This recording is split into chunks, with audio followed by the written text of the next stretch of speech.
Most people quote Psalm 91 during hard times. They post it on social media, they text it to friends going through something hard, they pray it over their children at night.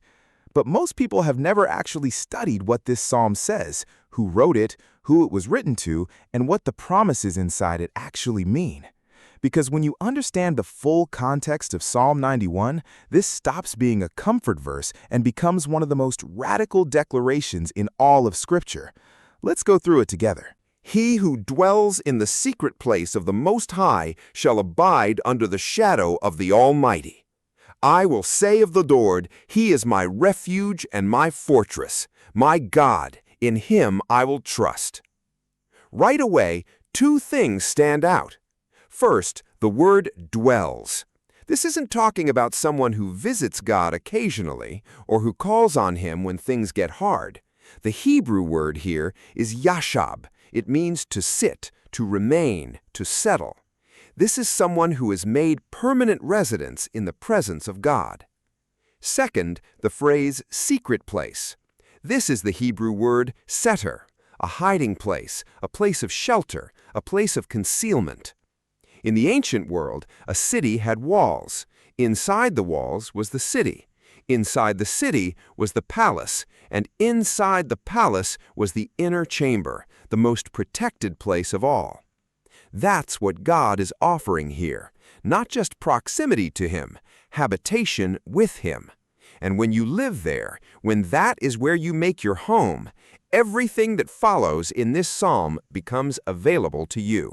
Surely He shall deliver you from the snare of the fowler and from the perilous pestilence. A snare was a trap. The fowler, the hunter, would land in a place that looked safe. The bird walks right into it without seeing it coming. God says, I will deliver you from the traps you don't even see. His truth shall be your shield and buckler. A shield covers the front. A buckler is a smaller shield worn on the arm. It protects your sides. Together, they cover every angle. God's faithfulness, His truth, is armor on every side. You shall not be afraid of the terror by night, nor of the arrow that flies by day, nor of the pestilence that walks in darkness, nor of the destruction that lays waste at noonday. 4 categories: night threats, daytime threats, hidden threats, visible threats. This is complete coverage, whatever time of day, whatever direction it comes from. Verse 7, 1,000 may fall at your side and 10,000 at your right hand, but it shall not come near you. This is not a promise that life will be easy. It's a promise of distinction, that the one who dwells in God's presence moves through destruction differently than those who don't. Now, here is where many people miss something important. Because you have made the Lord, who is my refuge, even the Most High, your dwelling place, no evil shall befall you. There's that word again, dwelling place.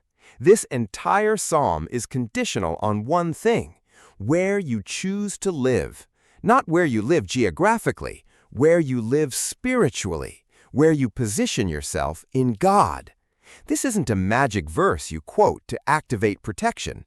It's a description of the life of someone who actually, consistently makes God their home. Verse 11, for He shall give His angels charge over you, to keep you in all your ways. This is the verse that Satan quoted to Jesus during the temptation in the wilderness. He used it to try to get Jesus to test God. But notice what Jesus said back: you shall not tempt the Lord your God. The angel protection isn't for you to test. It's for God to deploy on your behalf when you're walking in your calling. Verse 13, you shall tread upon the lion and the cobra, the young lion and the serpent you shall trample underfoot. The lion is the open, visible enemy. The cobra is the hidden, silent one.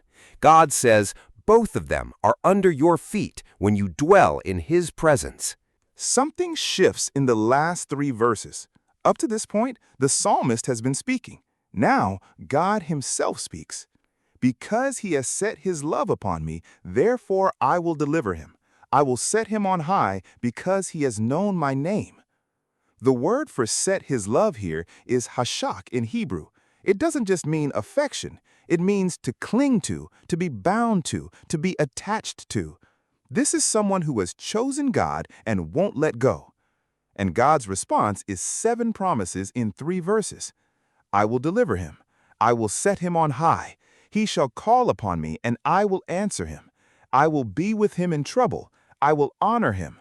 With long life I will satisfy him. I will show him my salvation. 7 promises, all conditional on one posture, setting your love on God and knowing his name. What this psalm means for you. Psalm 91 is not a lucky charm. It is not something you quote to make problems disappear.